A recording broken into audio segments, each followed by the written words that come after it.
How we doing, folks? Your host Moose here on the Pitt Panthers Football Network as we welcome you to our Season 7, Week 7 around the NCAA recap show. Your Pitt Panthers coming off a 34-27 victory over the Virginia Tech Hokies, pushing the Panthers to a 7-0 record. Very dramatic game as far as the Panthers were concerned. Fell behind into a deep hole 20-6 at one point heading into the fourth quarter, and then a 28-point string of the Panthers. 3 touchdowns courtesy of CJ Kirk, 2 passing, 1 rushing.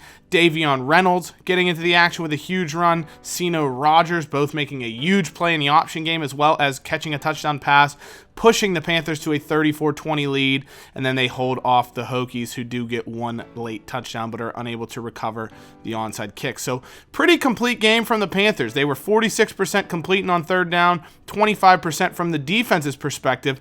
The one area where Pitt really struggled was when Virginia Tech did get in the red zone, they scored. 3 red zone touchdowns, 2 field goals, perfect on 5 trips to the red zone.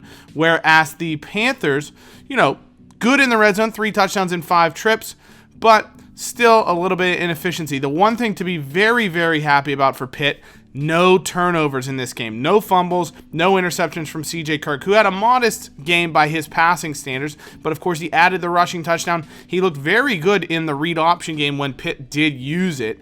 And also the option game in general, very, very efficient. Davion Reynolds on a shovel option play where they had the opportunity for the tight end pitch or the pitch to the halfback, took that halfback pitch, and that went for what ended up being the deciding touchdown. Ceno Rogers, of course, takes the pitch on the triple option wide receiver option, and he does make 2 men miss very early in the run, but he goes for 65 yards on another incredible play. So the option really came to play for Pitt in the fourth quarter. And the passing game as a whole, one of the really big changes for the Pitt offense, or the big emergences, was that of tight end Christian Klump. The redshirt freshman kind of been just there for the Panthers so far. We know he's a good athlete, but he just never really had featured with the football. Today was his game to shine. Gets a touchdown, 5 catches for 69 yards. Nice. Finally ends up really having a major impact on the football game for the Panthers, especially when a ton of his catches came in the fourth quarter. He was a great safety valve for CJ Kirk, and a great secondary option to Ceno Rogers. Really, really nice game for him. So that's a great emergence to see on the offensive side of the ball. Defensively, what more can you say about Malachi Bordeaux? Unbelievable talent. Started his career with the Panthers at defensive end, kind of an oversized defensive end, and then he ends up becoming such a major factor and focal point for this Pitt defense this year, especially as a captain, as the defensive tackle, big leader of the defense. He's always in the backfield making things happen, gets some sacks, but the big play he came up with today was that huge forced fumble for the Panthers. Ripped that ball out. Pitt's able to recover, and just like that, they have great field position. They turn it into a score, the game-tying score in this case, and they never look back from there. So really, really impressive performance by the Panthers. One thing that you see in the stats that you'll notice, the offensive line's been good. I don't know if it's something with Revamped, because I know in the previous iterations of this dynasty, the previous years, when we were playing on the base NCAA 14 game, we would have pretty normal stat lines. You'd have a bunch of pancakes for some of your really good linemen, and then your more turnstile like linemen or your tackles would have given up a few sacks. But we just don't seem to get any pancakes, very interestingly, even though the other team does. So I don't really know how to explain that statistically, and we'll have to go more anecdotally when we talk about the skills of our linemen at the end of the season.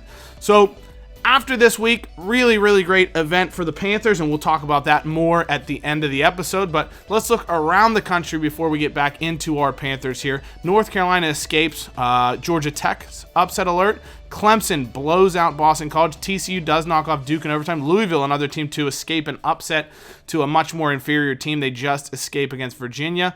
NC State does knock off Syracuse. Wake beats Vandy, and Miami 27-15 in a non-conference game over USF.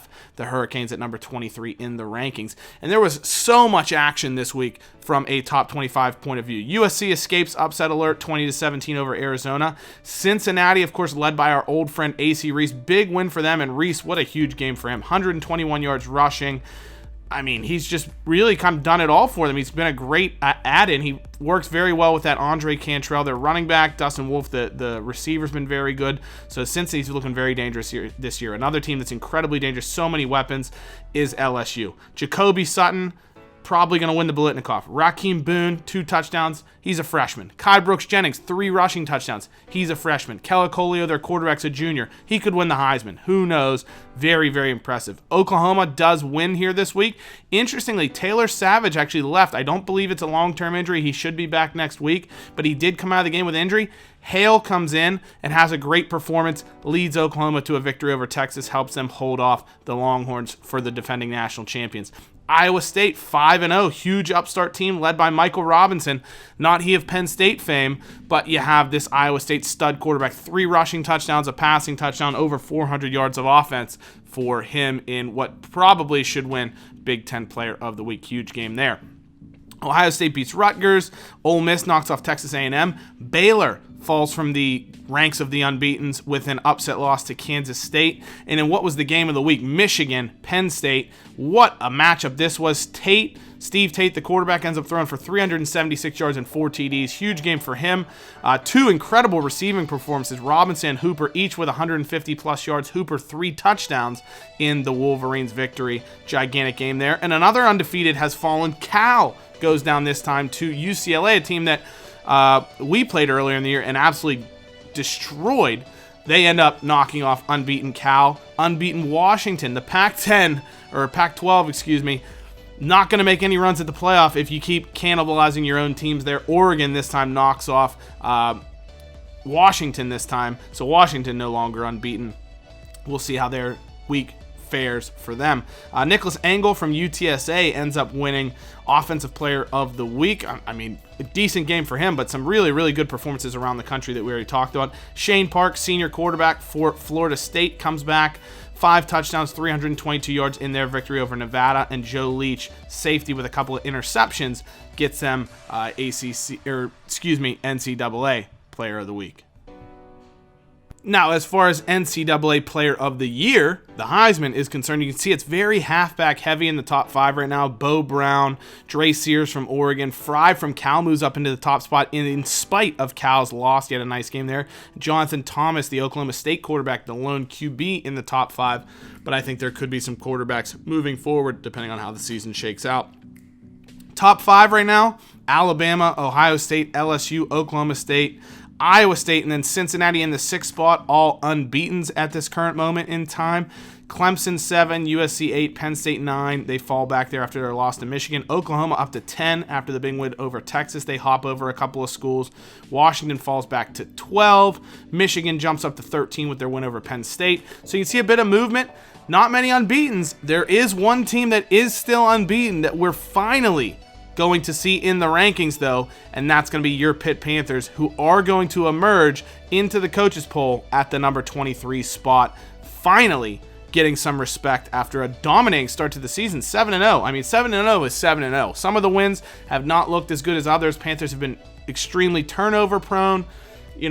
Offense has not looked great. They've had to win a couple defensive battles, but they're still winning. We're still the highest scoring team in the ACC Coastal. Defense has been hit or miss, 123 points against, but 7-0 is what it is. 4-0 in conference, and the Panthers halfway to a perfect conference record and a potential showdown with the likes of Clemson, Florida State, or NC State, who all have potential runs at the ACC Atlantic Crown as you take a look at those standings. Now, Pitt off this week, so we will get a little bit of a reprieve from game action here. We can check out the ACC schedule. Huge game on the docket with Miami taking on North Carolina. Those are 2 teams that still have to play Pitt this season. Both have tracks at the ACC Coastal Division title. If whoever wins that game, if they can run the table and beat Pitt, they'll have the run at the conference championship game. Around the country here, huge Big 12 matchup. Houston now in the Big 12. They're going to show their mettle, see if they're for real when they take on Texas. We'll preview the Miami-North Carolina game here. You can see both teams Solid offensively. I like North Carolina in this game. The one area where Miami may win, their defense has been very good, and their turnover differential is unbelievable. +7 as it stands right now. South Carolina taking on Tennessee. Panther fans are certainly going to want to root for Tennessee, though Lee Corso likes South Carolina. In this one, Pitt will root for Tennessee, as that would be kind of an adjacent resume builder for them because of the fact that Pitt beat Tennessee earlier in the season. Iowa State taking on Baylor. That's going to be a huge matchup in this one, owing to the fact that Iowa State currently unbeaten. Baylor just was unbeaten, so a huge Big 12 matchup. I like Iowa State. They're pretty much better all across the board as it stands right now. Maryland, Ohio State, another ranked matchup. The Terps off to a 3-0 start in Big Ten play, so very solid, but their underlying metrics don't bode well for them against an undefeated number 2 in the country Ohio State team. Michigan coming off their big win against Penn State, hopefully didn't look past Indiana now that they got that big victory, because Indiana's been scoring very well this season. Number 2 pass offense in the country, but Michigan's defense is stifling, and I think the Wolverines come away with a win there. Bama taking on Arkansas, number 1 in the country. Number 4 rush offense in the country, 253 yards a game against one of the worst rush defenses in the country. Bama, I think, runs all over them. Ole Miss, 4-3 after going to the national championship game last year, going up against one of the top offenses in the country for LSU. More than likely going to be a bit of a bloodbath there. I think Calicolio and company rolls over them. Kansas, upstart this season, 4-1, having a really good year. Their defense has looked very good. Pass defense has been solid, but Taylor Savage back in the lineup. I think Oklahoma should have a big win here. USC heading to South Bend to take on Notre Dame. Can the Fighting Irish knock off the Trojans? USC's defense has been very good. Both teams' offense is actually pretty poor on the season so far, so expect a defensive struggle in this one. Penn State looking to get back on track, taking on Rutgers. Clemson, Florida State, huge showdown here. Basically, the winner is going to have the inside track and more than likely will be the team to make it to the ACC championship game out of the Atlantic Division. FSU, unlucky for them, they had a tough crossover opponent, your Pitt Panthers, who knocked them off. That's their only conference loss right now, and that's going to hurt them should they lose to Clemson here. They're probably out of it. Cal just lost their first game of the year. Now they're going to take on Oregon State in a pretty hotly contested matchup. Oregon looking to stay on track with a game against Washington State. But back to your Pitt Panthers, the real storyline for us, in spite of the fact that we don't have a game this week, still very eventful because following that win over Virginia Tech, 5 recruits decided to commit to the Panthers on the spot. We had 8 visitors for the game last week. 5 of them decided to commit to the Panthers. The 2 of the other 3 are pretty close, very interested. You could consider them almost soft verbal commits. And then one other one we haven't even offered yet, but he did come for a visit as well. But some really, really huge signings that you can see. We got a bunch of guys interested in us as well that we're battling for, but huge to get some of these guys into the fold. Our first 5 signings of the year. Number 1, the big target, quarterback Robert Brown, 4-star prospect in state actually from PA, number 10 quarterback. Very, very talented. Also, Cole Parsons, quarterback. Eddie Williams, strong safety. Spencer Thomas, tackle. And Danny Leonard, athlete out of Miami Beach, Florida. 2 players we were pursuing but never really had any significant interest in us were Brandon Tolbert and Marcus White-Frank, some really talented 4-stars, but unfortunately they both chose to go to other schools. White-Frank looks like a fantastic linebacker, really good athlete, 89 tackler, so he's probably going to be incredible. And then Brandon Tolbert's crazy. He has A speed, 95 excel, and then he has 90 throw power, 78 throw accuracy. So he's probably, maybe once you get all the stuff available, maybe an 80 overall quarterback. He looks to be very, very talented. 5'11", 200 pounds, so almost like a Johnny Manziel type build, if not even a little short, maybe Russell Wilson, you could argue. But Danny Leonard, a 4-star of our own that we're able to bring in, 91 speed, decent catching, but his best attributes look to be in coverage. Good press, 70 tackling, probably a safety, maybe a corner, maybe a receiver. We'll have to see once we get a full evaluation of his skills. Spencer Thomas, pretty solid tackle from in-state, but unfortunately, so he'll keep that PA pipeline strong, but unfortunately, he is a bust prospect. 3 stars, 68 overall, so not terrible, but when you get projected, he's going to be 73 overall. That's a shame to see him lose a bit of rating, so probably a project for the future. Eddie Williams, strong safety, another local product from Moon, just out by the Pittsburgh airport. Looks like a very solid, strong safety, though he's not a great runner, only 82 speed, so probably Could even be a safety or a linebacker, or, he is a safety. He could be a linebacker even, depending on, his size, his strength, because of that speed and just his overall attributes. Cole Parsons, really strong arm, 88 throw power, not great accuracy, okay mobility, definitely a just depth option, because we only have 2 scholarship quarterbacks for next season.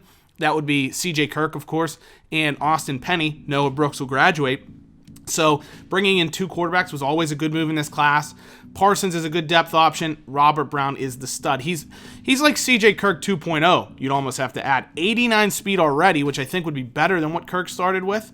And then good throw power, 86. Good accuracy, 79. Should be able to make most of the throws on the field. He's not got a cannon for an arm, but he's just an overall solid player and looks to be a great addition to the lineup. If CJ Kirk, he's 89, 90 overall already. If he gets a nice bump for his junior season and decides he's going to go to the NFL, we should hopefully have his successor ready and waiting. So with us going on a bye week, let's take a look at some of the stats for the team as it stands through our first 7 games of the season. Kirk, 12 TDs, 6 INTs.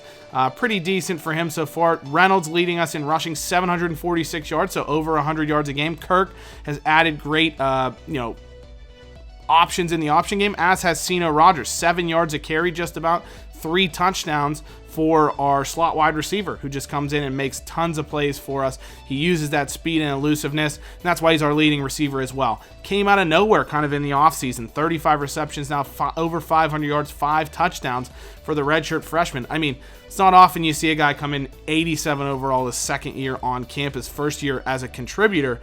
He's been unbelievable, and I really like the way he's projected. And that's what I was talking about with the stats for offensive linemen. We have no pancakes on the season. I think it's something with the game build and with the sliders. I love the way the game's playing. I think it's fantastic, but for whatever reason, we just don't get any pancakes. Hard to explain in that regard.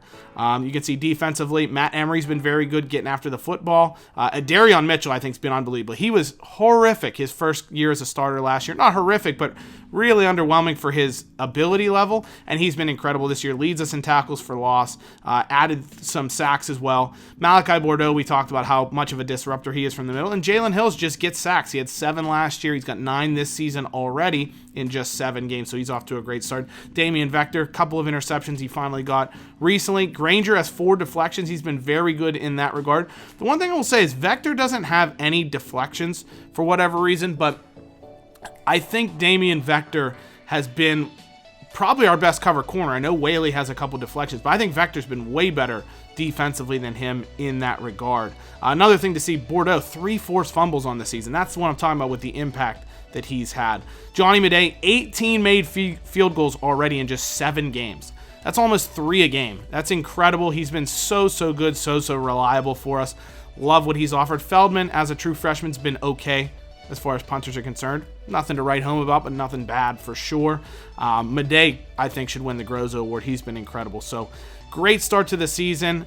Take a look at some of the NCAA leaders as well. You can see Kirk's actually 6th in the country in passing yards. I think it's been a really good start to the campaign. No doubt about that. I think it's been really solid what we've been able to accomplish. So, and we're going to look forward to getting back on the field against Coastal Carolina, their first season in the Dynasty, here in our game next week after the bye. So looking forward to that. As always, guys, thank you so much for watching. Be sure to go on to the operationsports.com forums, the football dynasties. Take a look there if you want any more in-depth coverage and articles to go along with this dynasty. So as always, guys, thank you so much for watching. Hail to Pitt. We'll see you soon. Take care. Bye-bye.